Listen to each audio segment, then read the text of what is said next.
Assalamualaikum warahmatullahi wabarakatuh. Saya Muhammad Adam bin Muhammad Kamal A180512 ingin membentangkan berkaitan tugasan kumpulan kami iaitu kertas konsep dalam subjek GGDE 2123 Teknologi dan Inovasi dalam Pendidikan yang dibimbing oleh Lieutenant Colonel Muhammad Jasmi bin Abdul Rahman. Kertas konsep kami bertajuk Cabaran dan Keberkesanan Sistem Pembelajaran ketika COVID-19 melanda. Berikut merupakan ahli kumpulan dalam tugasan ini. Yang pertama, Muhammad Syafiq bin Muhammad Firdaus, Muhammad Amirul bin Rohman, Muhammad Adam bin Muhammad Kamal, Muhammad Azmin bin Muhammad Hadis. Pengenalan. Pendidikan semasa pandemik COVID-19 telah menjadi situasi yang mencabar dan berubah dengan pantas untuk pelajar, guru dan juga ibu bapa. Peralihan mendadak kepada pembelajaran jarak jauh pada tahun 2020 mengejutkan ramai orang dan menyalahkan kelemahan sistem pendidikan kita. Semasa wabak itu berkembang, sekolah dan universiti terpaksa menyesuaikan diri dengan garis panduan dan prosedur baharu untuk memastikan pelajar, guru dan kaki tangan berada dalam keadaan yang selamat. Objektif kajian. Terdapat dua objektif yang ingin diuraikan di dalam kajian ini, iaitu yang pertama adalah untuk mengkaji apakah cabaran aktiviti pengajaran dan pembelajaran ketika COVID-19 melanda. Yang kedua adalah untuk mengkaji keberkesanan aktiviti pengajaran dan pembelajaran. Isu bagi kajian ini adalah pembelajaran secara atas talian telah memberikan cabaran yang besar kepada tenaga pengajar dan juga pelajar sendiri bagi meneruskan persekolahan mereka. Pendidikan dalam talian telah menjadi semakin popular sejak beberapa tahun kebelakangan ini, dengan ramai pelajar dan pendidik beralih kepada platform dan sumber dalam talian untuk meningkatkan atau menggantikan bentuk pendidikan secara tradisional. Kualiti pendidikan dalam talian pula boleh berbeza-beza bergantung kepada beberapa faktor, seperti platform atau institusi yang menawar pendidikan dan kursus. Isu bagi kajian ini adalah Pandemik COVID-19 telah menimbulkan pelbagai cabaran kepada individu di seluruh dunia. Salah satunya adalah cabaran untuk belajar dan mengambil bahagian dalam aktiviti pendidikan. Dengan penutupan langkah-langkah penjarakan sosial dan peralihan kepada pembelajaran jarak jauh, pelajar dan pendidik sama-sama terpaksa menyesuaikan diri dengan cara pembelajaran dan pengajaran baharu. Satu cabaran utama dalam pembelajaran semasa COVID-19 adalah kekurangan akses kepada pendidikan secara peribadi. Sekolah dan universiti telah ditutup atau berpindah ke platform dalam talian yang boleh menyukarkan mereka dengan kekurangan teknologi atau akses internet yang diperlukan.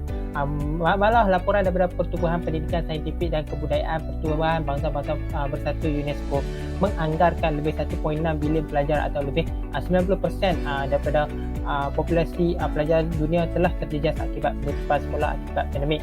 Kekurangan akses kepada pendidikan secara peribadi ini boleh membawa akibat yang serius kepada pelajar, terutamanya mereka yang daripada latar belakang yang kurang bernasib baik, yang mungkin tidak mempunyai sumber ataupun sokongan untuk melibatkan diri secara berkesan dengan pembelajaran dalam talian. Tidak semua pelajar mempunyai akses kepada komputer atau sambungan internet yang stabil di rumah. Hal ini menyukarkan mereka untuk menyertai kelas dalam talian untuk menyelesaikan tugasan. Jurang digital ini telah memburukkan lagi ketidaksamaan yang sedia ada dan telah menyukarkan pelajar yang kurang bernasib baik untuk mengikuti pengajian mereka. Selain itu, cabaran lain ialah kekurangan struktur dan penyediaan. Dalam suasana bilik darjah tradisional, pelajar mempunyai jadual yang telah ditetapkan dan dikelilingi oleh rakan sebaya mereka yang boleh membantu memastikan mereka bermotivasi dan berada di landasan yang betul. Walau bagaimanapun, dalam suasana dalam talian, pelajar mungkin tidak mempunyai motivasi dan disiplin untuk menyelesaikan kerja mereka tanpa tahap penilaian yang sama. Ini boleh membawa kepada penurunan prestasi akademik, terutamanya bagi pelajar yang lebih muda yang mungkin memerlukan lebih banyak bimbingan dan sokongan. Seterusnya, cabaran yang pembelajaran semasa COVID-19 ialah kesan terhadap kesihatan mental dan kesejahteraan. Peralihan secara tiba-tiba kepada pembelajaran dalam talian boleh membebankan dan mengasingkan sesetengah pelajar yang mungkin bergelut dengan kekurangan interaksi dan sokongan secara bersemuka. Ini boleh membawa kepada perasaan kebimbangan, kemurungan dan tekanan yang boleh menjejaskan pembelajaran dan kesejahteraan keseluruhan mereka secara negatif. Di samping itu, guru dan pendidik juga telah menghadapi cabaran dalam menyesuaikan diri dengan pengajaran jarak jauh. Ramai yang terpaksa mempelajari teknologi dan platform baru dengan cepat untuk menyampaikan pelajaran dalam talian yang boleh memakan masa dan membebankan. Selain itu, peralihan kepada pengajaran dalam talian juga mungkin melibatkan peralihan dalam gaya dan pendekatan pengajaran yang boleh mencabar bagi setengah pendidik untuk mengemudi. Peralihan kepada pembelajaran dalam talian juga telah memberi tekanan kepada guru yang terpaksa menyesuaikan diri dengan teknologi baru dan kaedah pengajaran dengan cepat. Ramai guru sedang bergelut untuk melibatkan pelajar dan memberikan tahap sokongan yang sama seperti mereka lakukan dalam suasana bilik darjah tradisional. Di samping itu, tuntutan pengajaran jarak jauh boleh menjadi sangat menggalakkan membawa kepada keletihan dan penurunan kepuasan kerja. Arahan dalam talian juga memerlukan guru menginsert kemahiran pendekatan yang sangat berbeza. Guru baharu dan mereka dari latar belakang tradisional mungkin tidak selesa dengan menyampaikan pengajaran dalam talian dan mungkin kekurangan pengetahuan teknikal dan latihan yang diperlukan untuk mencipta bahan kursus dalam talian yang berkesan. Selain itu, pengajaran dalam talian mungkin tidak sesuai bagi mata pelajaran dan kaedah pengajaran tertentu, contohnya sains yang berasaskan makmal, kelas seni amali untuk reka bentuk dan mata pelajaran lain yang bergantung kepada pelajar dan berada dalam ruang fizikal yang sama boleh menjadi lebih sukar untuk direplikasi dalam persekitaran dalam talian. Kelas dalam talian juga didapati kurang berkualiti berbanding kelas pribadi tradisional. Kajian mendapati bahawa pelajar dalam kelas dalam talian mendapat markah yang lebih rendah pada ujian pencapaian dan kurang berkemungkinan untuk menyelesaikan kursus mereka berbanding pelajar dalam kelas tradisional. Di sebalik cabaran ini, terdapat beberapa perkembangan positif dalam bidang pendidikan akibat daripada wabak itu. Salah satu perkembangan tersebut ialah peningkatan penggunaan teknologi dalam pendidikan yang telah membolehkan penciptaan platform dan sumber pembelajaran baharu dan inovatif. Peralihan kepada pembelajaran dalam talian juga telah menjadikan pendidikan lebih mudah diakses oleh pelajar kurang upaya dan mungkin sebelum ini bergelut dengan menyertai kelas secara bersemuka. Oleh itu, pandemik COVID-19 telah memberikan pelbagai cabaran kepada bidang pendidikan, termasuk kekurangan akses kepada pendidikan secara peribadi, kesan terhadap kesihatan mental dan kesejahteraan, dan cabaran menyesuaikan diri dalam pengajaran jarak jauh. Walaupun bagaimanapun, ia telah membawa kepada pembangunan teknologi yang sumber baru dan inovatif dan telah menjadikan pendidikan lebih mudah diakses oleh pelajar kurang upaya. Assalamualaikum warahmatullahi wabarakatuh dan selamat sejahtera. Nama saya Muhammad Azbin bin Muhammad Hadis, nombor matrik S182173. Hari ini saya akan menerangkan tentang keberkesanan sistem pembelajaran ketika COVID-19 melanda. Seperti yang kita tahu, semasa pandemik COVID-19, sistem pembelajaran di seluruh dunia telah dikejutkan dengan perubahan yang cepat dan mendadak dari pengajaran di kelas ke pengajaran atas talian. Ini menimbulkan banyak cabaran bagi sekolah, guru dan pelajar.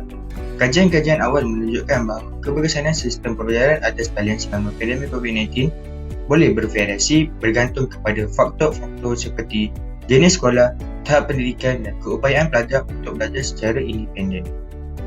Dalam beberapa kes, pengajaran atas talian telah dikatakan tidak seberkesan dibandingkan dengan pengajaran di kelas, terutamanya dalam hal-hal seperti interaksi sosial dan pembentukan kemahiran-kemahiran soft.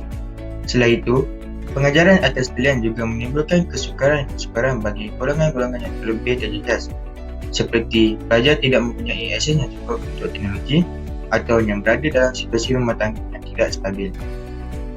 Kita pergi kepada keberkesanan yang pertama, iaitu memberikan peluang-peluang baru, iaitu menambahkan kreatif dan menyediakan akses kepada sumber-sumber pembelajaran yang luas. Keberkesanan yang kedua adalah mempunyai tahap motivasi yang tinggi. Beberapa kajian menunjukkan pelajar yang mempunyai tahap motivasi yang tinggi dan yang mampu untuk belajar secara berdikari boleh berjaya dalam sistem pengajaran jarak. Contoh yang dapat dilihat dari sebuah sekolah di daerah pendalaman yang mengalami kesukaran dalam mendapatkan akses ke teknologi yang mengadaptasi pembelajaran atas talian dengan menggunakan radio dan televisyen sebagai sumber pembelajaran. Guru-guru di sekolah tersebut menyediakan program-program pendidikan yang dapat disiarkan melalui radio dan televisyen serta menyediakan kit-kit pendidikan untuk pelajar di daerah-daerah yang tidak dapat mengakses program tersebut. Ini menjadi alternatif yang efektif dalam menyediakan pendidikan yang layak bagi pelajar di daerah tersebut dalam keadaan pandemik dan sekaligus meningkatkan tahap motivasi tinggi untuk pelajar. Seterusnya, mempromosikan pembelajaran. Satu kajian yang diterbitkan dalam Journal of Computer Assisted Learning pada 2018 mendapati bahawa jika dibandingkan dengan pengajaran bersemuka tradisional, pembelajaran dalam talian adalah sama berkesan untuk mempromosikan pembelajaran pelajar. Kajian mendapati bahawa kedua-dua pengajaran dalam talian secara bersemuka menghasilkan hasil pembelajaran yang sama, dan pelajar yang mengambil bahagian dalam pembelajaran dalam talian adalah sama berpuas hati dengan pengalaman pembelajaran mereka seperti mereka yang mengambil bahagian dalam pengajaran bersemuka. Seterusnya, kita pergi kepada keberkesanan yang keempat pula, iaitu kesesuaian membuat tugas-tugas tertentu. Satu kajian yang diterbitkan dalam Journal of Educational Psychology pada 2016 mendapati bahawa pembelajaran dalam talian adalah lebih berkesan daripada pengajaran bersemuka tradisional untuk jenis tugas-tugas tertentu, seperti yang memerlukan penggunaan simulasi atau yang melibatkan pembelajaran berasaskan masalah. Kajian juga mendapati bahawa pembelajaran dalam talian lebih berkesan untuk pelajar yang bermotivasi tinggi dan pelajar yang mengawal diri. Berkesanan yang kelima adalah prestasi pembelajaran. Meta-analisis yang dijalankan pada 2018 dan diterbitkan dalam The Internet and Higher Education mendapati bahawa secara purata pelajar dalam keadaan pembelajaran dalam talian berprestasi sederhana lebih baik daripada mereka yang menerima arahan bersemuka dan pelajar yang diajar secara serentak. Persekitaran pembelajaran dalam talian menunjukkan prestasi yang lebih baik daripada persekitaran tak segerak. Ini menunjukkan bahawa interaksi memainkan peranan yang penting.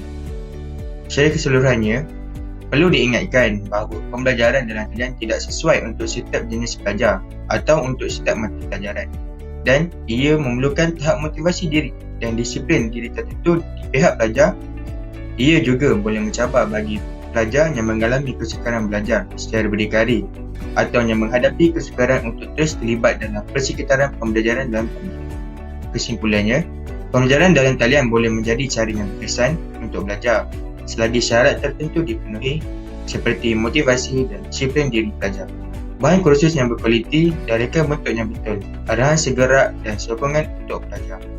Seterusnya ialah cadangan penambahbaikan, iaitu tingkatkan pusat perkhidmatan internet di kawasan yang kurang mendapat akses internet untuk mengelakkan jurang pendidikan yang semakin meningkat kerana kekangan infrastruktur. Pusat internet adalah projek kerajaan yang dimulakan oleh Suruhanjaya Komunikasi dan Multimedia Malaysia MCMC bekerjasama dengan TMBH dan MSD Digital Intelligence. Ini bertujuan untuk merapatkan jurang digital di kalangan masyarakat setempat serta mendedahkan masyarakat kepada kepentingan ICT, terutamanya di kawasan luar bandar. Jumlah dan lokasi terpencil yang terhad dari penempatan penduduk kampung menyebabkan PI ini tidak dapat berfungsi dengan tepat sebagai media komunikasi masyarakat. Justru itu, dengan meningkatkan pemasangan menara telekomunikasi di kawasan luar bandar juga dapat mengatasi masalah akses internet. Cadangan penambahbaikan yang seterusnya ialah menara yang ada perlulah ditingkatkan dari 4G menjadi 5G untuk mengatasi kelajuan internet. Dengan kedatangan 5G, negara-negara lain seperti Thailand, Indonesia dan Filipina menunjukkan peningkatan yang mendadak dan meninggalkan Malaysia dalam kelajuan muat turun rata-rata. Hal ini kerana teknologi 5G mampu memberikan kelajuan muat turun lebih dari 1000 Mbps yang jauh lebih tinggi daripada 3G dan 4G serta dapat menampung penggunaan internet yang lebih besar. Oleh itu, mudah-mudahan projek kerajaan Rancangan Jalinan Digital Negara Jendela yang bertujuan untuk meningkatkan kualiti akses internet di Malaysia dan diharapkan dapat membantu meningkatkan kedudukan Malaysia dalam menyediakan sambungan internet yang lebih pantas. Cadangan penambahbaikan yang terakhir ialah inisiatif untuk meningkatkan pemilikan peranti perlu dilaksanakan. Hal ini kerana hasil tinjauan MOE yang melibatkan hampir 900,000 pelajar menunjukkan bahawa sebilangan besar pelajar tidak mempunyai peranti iaitu 37%. Oleh itu, inisiatif ini termasuklah dengan memberikan keran untuk membeli peranti, membuat skim pinjaman peranti seperti skim pinjaman buku teks yang ada dan menyediakan peranti percuma kepada pelajar dari keluarga berpendapatan rendah.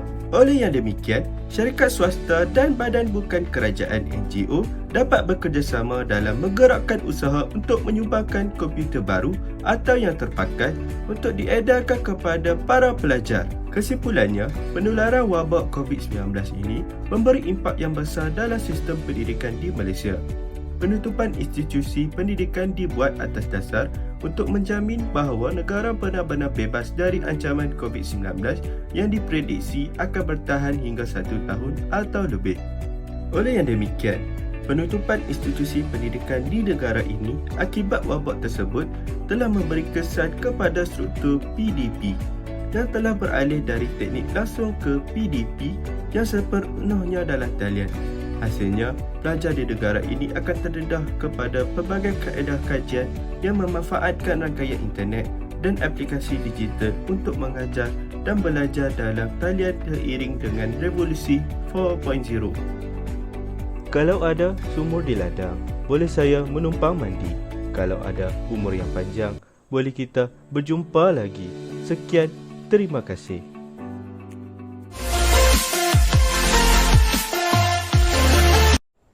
Assalamualaikum dan salam sejahtera kepada semua. Hari ini kumpulan kami akan menerangkan tugasan daripada kursus GGE 2123 Teknologi dan Inovasi dalam Pendidikan yang bertajuk Model Pernafasan. Kumpulan kami terdiri daripada 4 orang ahli. Yang pertama, saya sendiri, Muhammad Syafiq bin Muhammad Firdaus, Muhammad Amirul bin Rahman, Muhammad Adam bin Muhammad Kamal dan Muhammad Azmin bin Muhammad Hadis. Pengenalan. Sistem pernafasan manusia terdiri daripada beberapa struktur dan organ yang penting. Bermula daripada mulut dan rongga hidung, seterusnya bergerak ke trakea iaitu salur pernafasan dan seterusnya bergerak ke paru-paru. Dengan membuat model ini, pelajar akan mengetahui apa yang berlaku kepada sangkar rusuk, rongga terasik dan juga diafragma semasa proses menarik dan menghembus nafas.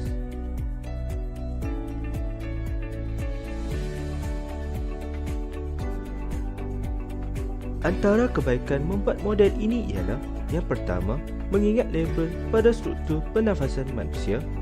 Kedua, mengetahui apa yang berlaku semasa mekanisme pernafasan manusia. Dan yang terakhir, mengaitkan model sistem pernafasan manusia dengan sistem pernafasan manusia yang sebenar.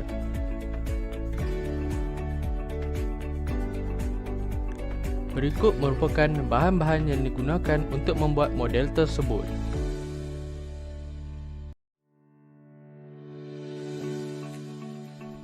Langkah-langkah pembuatan model ini.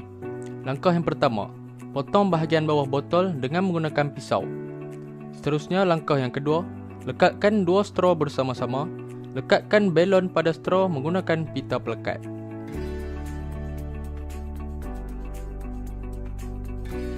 Langkah ketiga, masukkan straw sebentar tadi ke dalam botol dan lekatkannya menggunakan tanah liat di bahagian atas botol. Langkah keempat, lekatkan plastik di bahagian bawah botol dengan mengikut saiz botol. Pastikan tidak terlalu tegang dan tidak terlalu kendur. Berikut merupakan hasil model pernafasan ini dan cara untuk menggunakannya.